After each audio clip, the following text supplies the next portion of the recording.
మనమైతే క్రీస్తు మనస్సు కలిగిన వారమై ఉండాలి. ఏం మనసు అంట? క్రీస్తు మనస్సు ఏమంట? అందరికీ రావాలంట. అందుకే వందనాలు పెట్టుకోండి అయ్యా, పాస్టర్లకు వందనాలు పెట్టండి అమ్మా అంటే సమాధానం పెడతారు. ఏ మనస్సు?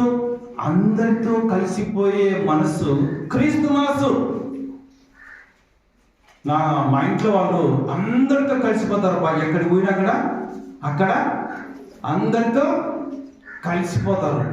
కొంతమంది అయితే నా వాళ్ళైతే ఎక్కడికి పోయినా కూడా అక్కడ రగడబడి వస్తారు, కొట్లాడి వస్తారు. అబ్బాబ్బాబ్బా మా వాళ్ళంటే అట్లా అంట. మా వాళ్ళు ఎట్లా వాళ్ళంట? దేవునితో కలిసిపోయేవారు. వాళ్ళు దేవుని బిడ్డలు. దేవుని బిడ్డల దగ్గర మార్చబడిన జీవితంగా ఉండాలి. ఇక్కడ ఉన్నటువంటి ఒక ఆమె గురించి నేను చెప్తాను. ఏం పేరు మీ పేరు?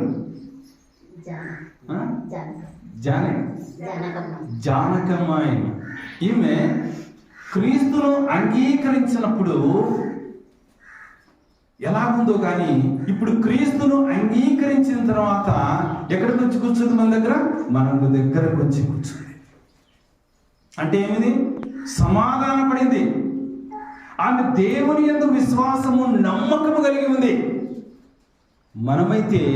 మనం దేవుని పిల్లలమైన మనం కూడా సమాధానము లేకుండా ఉన్నాం. చూడండి, ఆమె వచ్చి పాటలు పాడుతుంది. రాకపోయినా కానీ దేవుని పాటలు పాడుతుంది. రాకపోయినా కానీ ప్రార్థన చేస్తుంది. రాకపోయినా కానీ యాడికి మించి ఎక్కడికి వచ్చింది? సేవకుల సహవాసంలో కూడుకుంది. ఎంత ఆశీర్వాదం చూడండి. ఎన్ని కష్టాలున్నా, ఎన్ని ఇబ్బందులున్నా కానీ దేవుని సహవాసంలో, దేవుని మనస్సును కలిగి,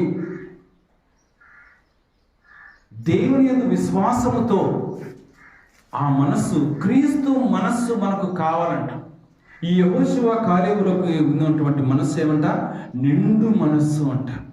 అందరితో కలిసిపోయే మనస్సు, అందరితో అనుకుగా మాట్లాడే మనస్సు, అందరి కొరకు ప్రార్థించే మనస్సు, అందరినీ దేవుని యొక్క పరలోక రాజ్యంలోనికి ప్రవేశింపచేసే మనసే క్రీస్తు మనస్సు కలిగి ఉంది. ఏ మనస్సు? అబ్బా, ఆమె మనస్సు. ఒక ఆమె అత్తకు అన్నం పెట్టుకోకుండా బాగా తిట్టుకుంటూ పెడుతూ ఉంటే అత్త ఒక రోజు చనిపోయిందంట. చనిపోయాకల్లా కోడలు అప్పుడు చూస్తే కోడలకు భయం కదా. ఏమొచ్చింది? మా అత్త చనిపోయినప్పుడు నేను ఇగిన ఏడ్చకపోతే సమాజం ఏమంటుంది? ఏమంటుంది సమాజం అని చెప్పేసి అతోని గట్టిగా అరుస్తుందంట. వీధంతా వినపడేది తిరిగి ఏడుస్తుందంట. అప్పుడు వీధిలో ఉన్న వాళ్ళు అన్నారు, ఏమన్నారు? మీరేమంటారు? ఏమంటారు? ఎకారా బైకారా ఏమంటారు? బైకారా ఏడ్చండి చూడపో, బైకారా ఏమంటారు? బైకారానే ఇక్కడ మాట్లాడేది భాష. బైకారమ్మా, ఏడ్చని చూడమ్మా. బైకార ఎడుపులన్నీ ఉన్నప్పుడు బతికున్నంతసేపు పట్టించుకోలేదు.